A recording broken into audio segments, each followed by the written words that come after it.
Welcome back. It's time for another episode of Sales Pipeline Radio. As we grab our board and swim out into the sea of ideas, I'll tell you, the only man I know in the world that predicted from the beginning of the Masters tournament that Tiger Woods was going to win. I had it all along. All along. I had Molinari, leading up until Sunday, and then I had Tiger coming from behind. I wrote it down.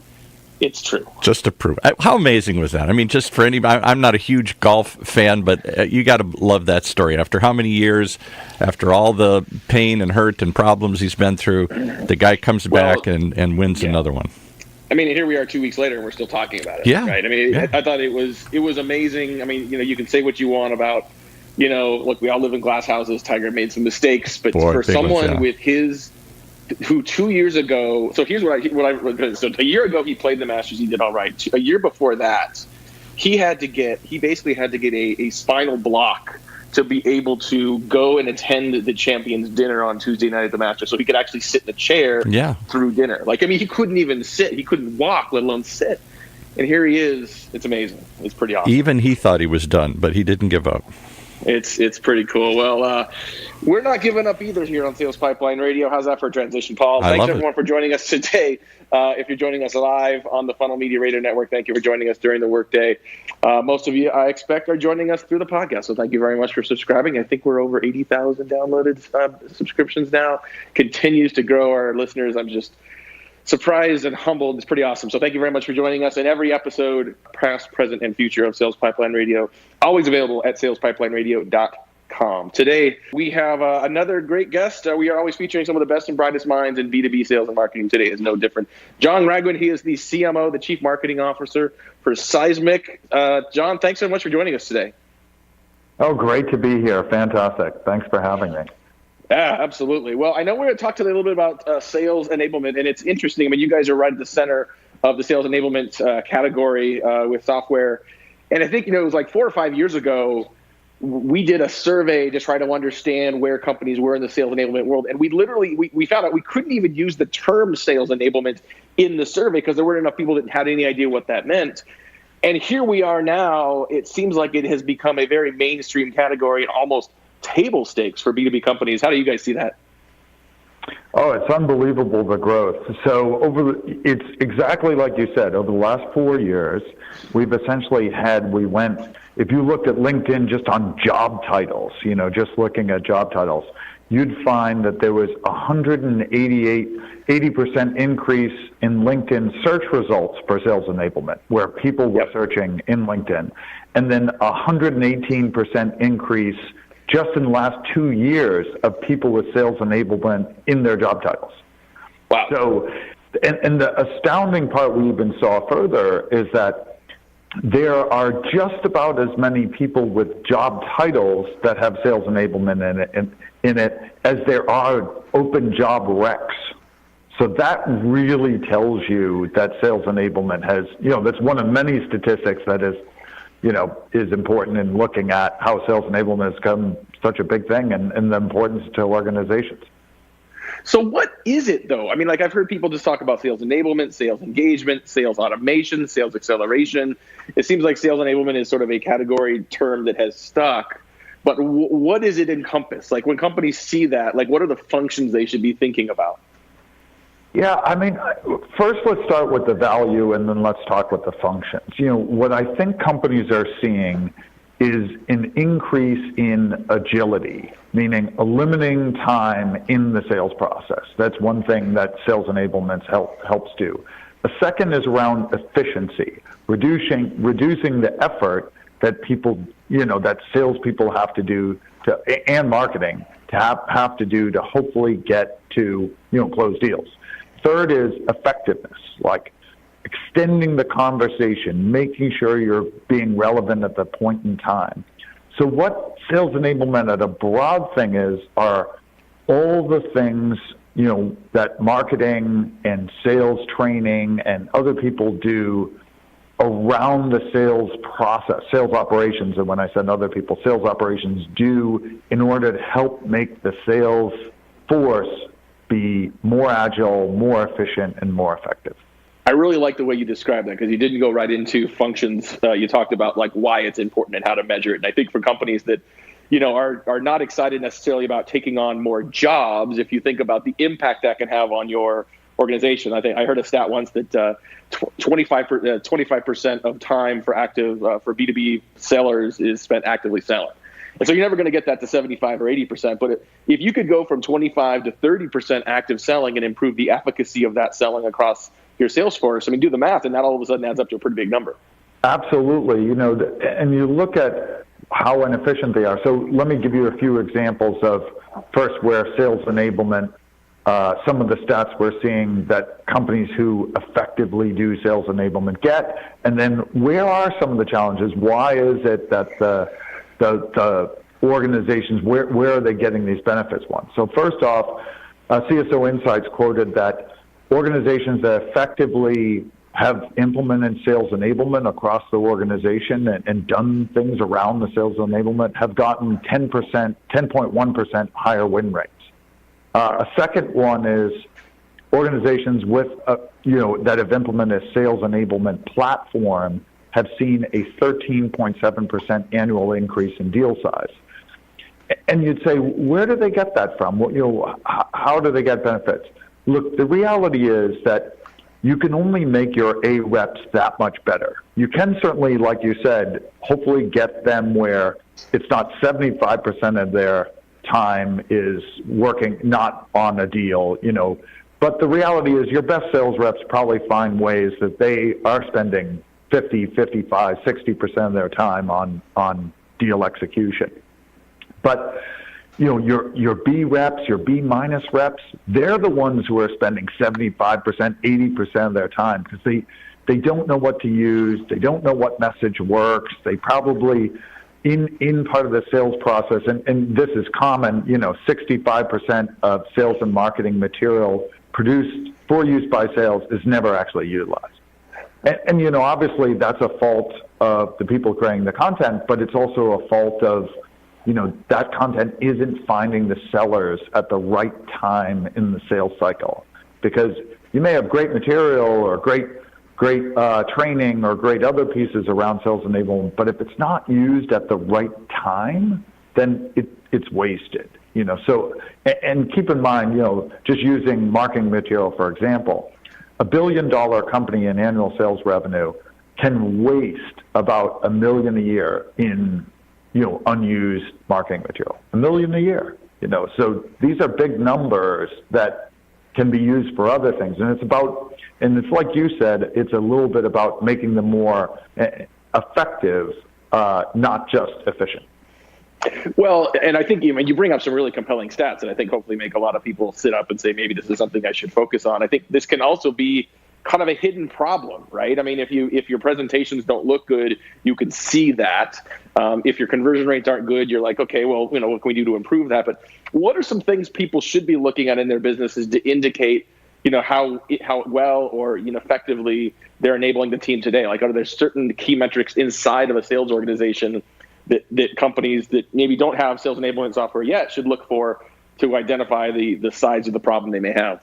Yeah, so some of the biggest things that some companies have done is like you said, some of the surveys around how much of their time is spent. One of the key indicators is how much of their time is spent on actually client-facing activities. That's probably the first one that can indicate some aid by sales enablement. Another is how much of their time is spent searching or building marketing material. Like some of the best ones, even some decent ones are spending 15%, 20% of their time searching for the right marketing material. Like that's an indication that sales enablement can be improved and across the board. Other pieces could be, that you have large amounts of marketing material that isn't being used. And some of that's done by, surveys. Of course, there are systems that tell you that, but putting aside that you don't have a system, you can do surveys to find out, hey, what's being used and in turn, what's not being used. So those are a few of the indications that you can determine that there might be some benefit of sort of sales enablement.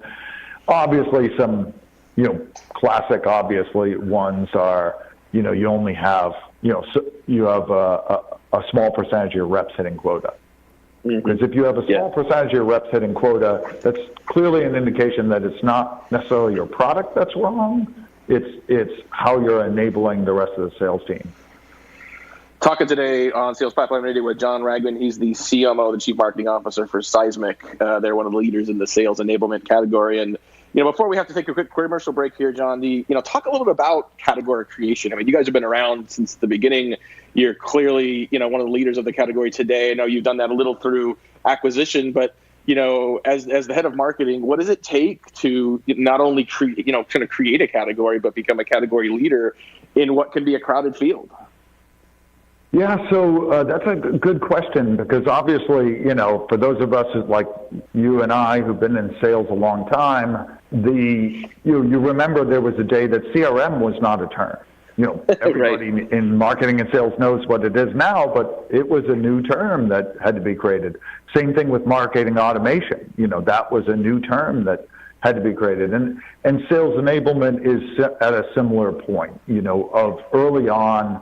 Within sales organizations, there's probably, it varies certainly by industry, but probably on average only 5 to 10% still yet fully understand, what sales enablement is. So a bunch of it is trying to bring it out there to the masses. There's actually a sales enablement society now. These group of, think of it like it's a nonprofit organization that actually has sort of local chapters and meetings where they talk about sales enablement, and I think their current member base is well over 10,000 people, might even be 20,000 people at this point. Some of the things we're doing are webinars that are industry focused to explain to different industries how, sales enablement can be effective for their specific industry. And we're doing some events in local cities around the country that people can drive to and can be part of their workday, yet they can really understand some of the benefits and how to quantify the benefits. Because the most important part is quantification. Like, hey, everybody has tugs and pulls on their budget, so it's so important to quantify.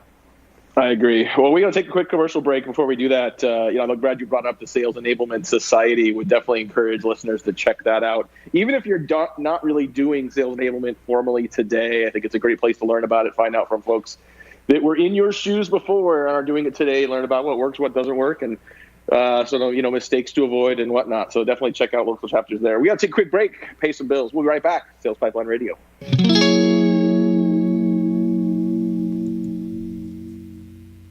The way we do business is advancing faster than ever before. Yet amongst the disruptions, there's one pillar that stays standing through it all: the power of a relationship. Relationships are at the core of everything.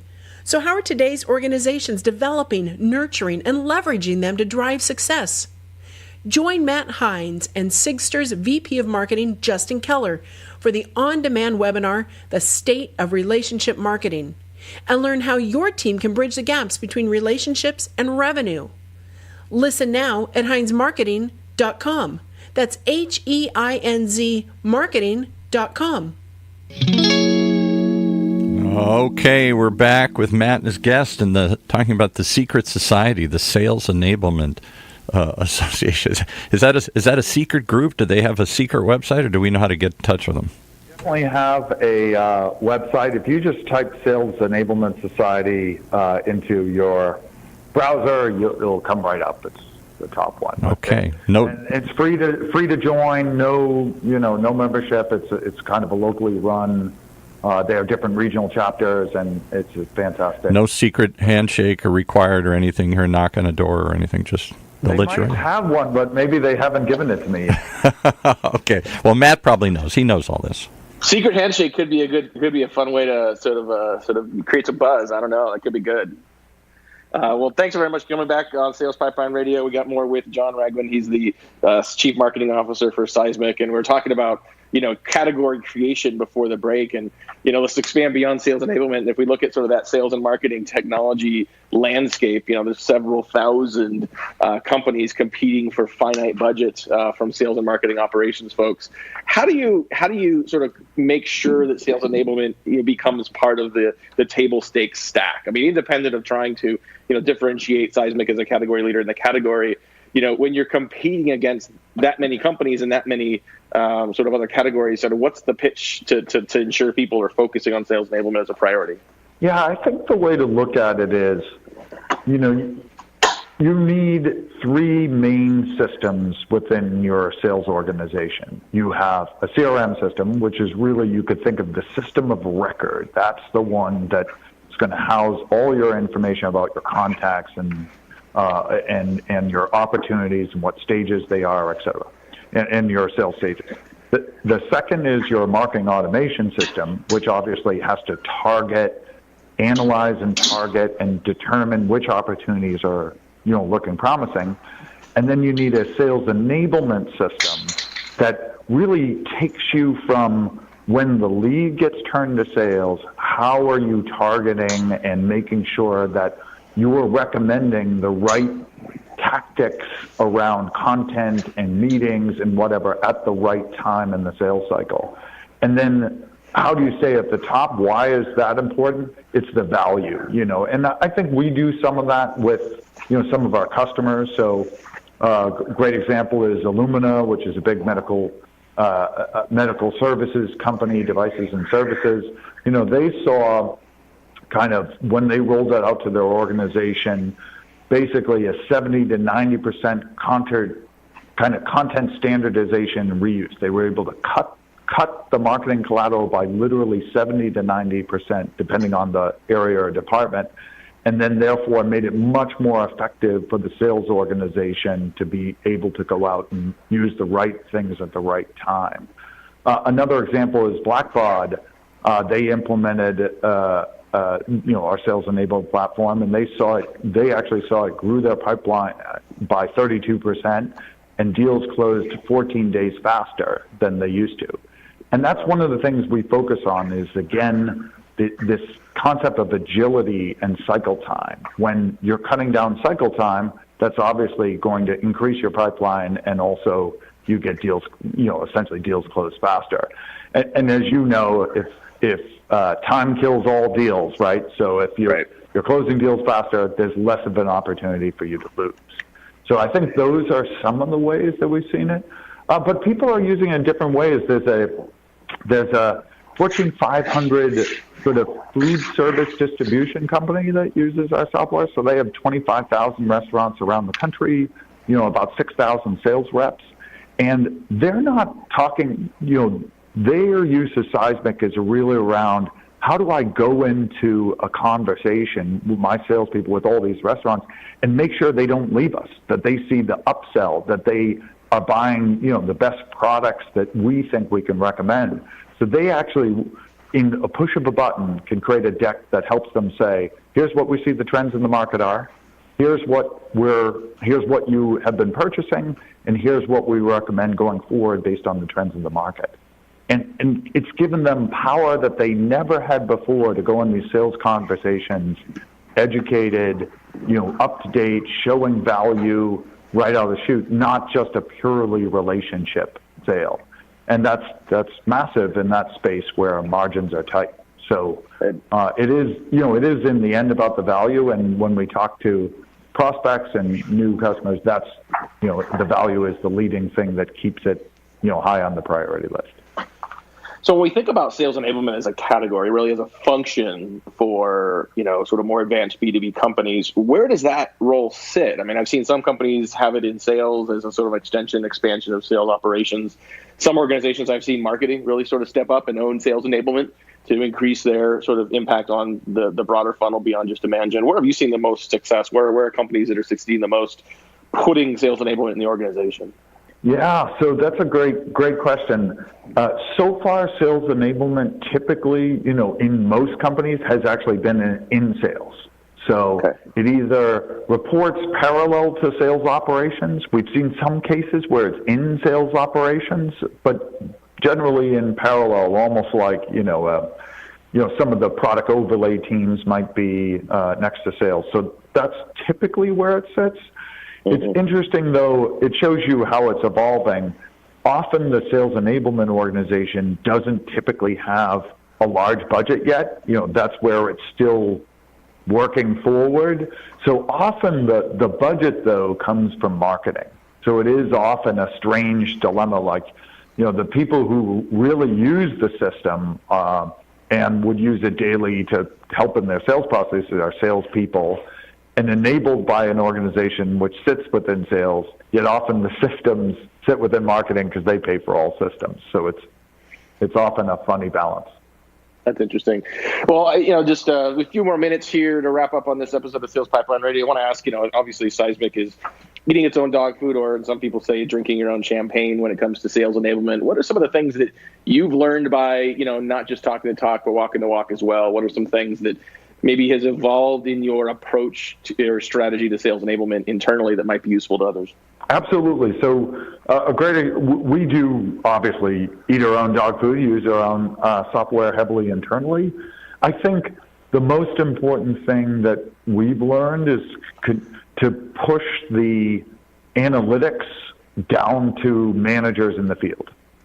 So if a sales manager, with 6 sales reps in a region, if they're looking at the analytics themselves and going directly to their own team and saying, hey, why aren't we using this? Or we got trained on this, and why isn't this being used? Or that's where the power comes in, because it's, those individual sales managers and even salespeople, that's where they really can learn a lot about the analytics and understand why certain pieces are being, things are being recommended to them, or et cetera, as part of the sales process. So that's probably the piece that I would say we found most enlightening, is really pushing it down to managers and the individual reps to look at it and use it. And the crazy part is, once they do, they say, oh, this is fantastic. I can really use this all the time, even with our own software. So. And where do these programs fail? Like, if people are sort of embarking on doing sales enablement, even maybe purchasing a sales enablement platform, where do they struggle? And where, so in specifically around, how do we help people who are embarking on their own sales enablement journey sort of avoid those mistakes as well? Yeah, so I think that the places where they typically fail are, first, when they consider sales enablement just training. Because we've all been in sales. I'd love to know your quote on the number of sales trainings you've been to, and probably at different companies, different methodologies that they pitch, or the newest, latest, and greatest. And that's the panacea that doesn't work. Because the reality is, if you have nothing to reinforce it all the way along, it's not going to be effective, right? So I think that's one of the big pieces, not to consider it just training. And then the second piece I'd say is also, it's not just about, hey, I'm going to give something where my salespeople can search for marketing collateral. Look, you want to do that, you can just use SharePoint or something else, right? You don't. That's not what sales enablement is, just giving your salespeople a better way to search for things. It's about recommending to them the right things to use at the right times in the sales cycle, and what pieces work best. And hey, if one customer already bought this product, they're right for buying this other product. It's that recommendation process that's so important that we found. Love it. Well, just a couple more minutes here before we wrap up. And John, I just want to ask you, we ask this of a lot of our guests, think back of the people that have been most influential to you, some of the people that you have learned from. They can be former managers, professors, authors, speakers, alive or dead. Who are some people that have had an impact on your career and learning that you might recommend others check out as well? Oh, that's a great point. Well, one person I'd say is Marcus Rue. He's the CEO of a company named Guidewire. I worked there with Marcus for a long time. He's a tremendous CEO, tremendous speaker, great visionary, definitely someone, if you ever read some of the things, it'll feel a little dry to a lot of people because it's insurance software and it's not as flashy. But he's absolutely a fantastic leader and great to think about. That's one of the people I've probably learned the most from.